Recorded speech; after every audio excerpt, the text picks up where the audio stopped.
everybody, this is Colin Murray and this is Denny Lenormand for NOLABJJ's Technique of the Week. This week we're going to do cross choke from mount.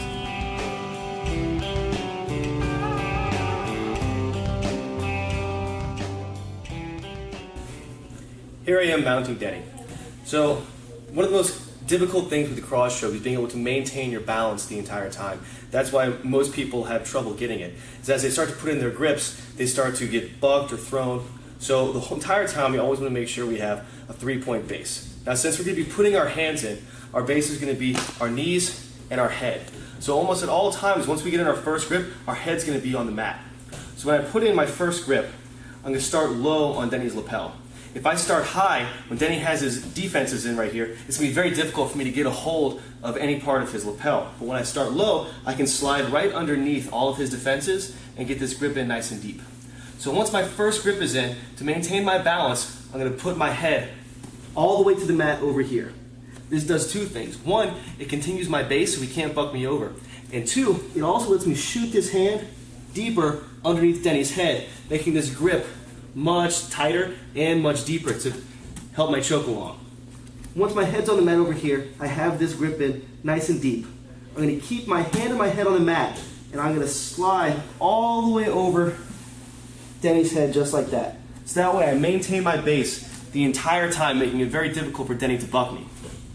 Once I'm over here, to get my second grip in, I'm going to bring my elbow to Denny's head. That's going to make it so he can't turn his head this way, preventing me from getting this grip in. My elbow turns his head back this direction. It's also going to open up this space right here. So I'm going to keep my elbow right there and replace it with my forearm. So now my fingers are down here and I can take this grip nice and easy. If I try and come up and put it in here, Denny can start putting his head in, he can start putting his hands in, starting that defense. But if I just use my elbow and slide this hand down, I can now take my entire grip right here without him being able to defend very well. Once I get this grip, I'm going to posture up. So now my hand will slide right next to his neck right here. If Denny's doing a good job of keeping his chin tucked, when I slide this hand up, I'm going to turn my wrist underneath like this, and I'm going to use it like a shovel to dig myself underneath his chin. So I get here, and Denny's defending, I can dig this to get myself underneath his chin. From here, I'm going to bring my elbows in tight as I bring my head forward. We have to remember when we're doing cross chokes, the concept is to make a triangle and make that triangle as small as possible. I'm not trying to drag it across Denny's throat like this, so I don't want to extend my elbows and pull out. That's actually going to take all of the pressure off of his arteries right here. That's what we're trying to do here. It's a blood choke. We want to cut off the blood going to Denny's brain. We're not trying to cut off his wind. So if I try and choke him by extending my elbows, it doesn't work very well.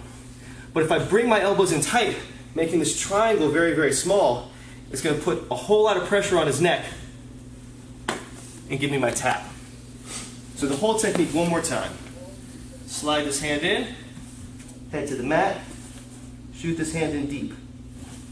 Rotate all the way over, bring this elbow against his head, rotate over here, come up, dig ourselves in a little bit, bring our forehead to the mat, and our elbows in tight to our sides.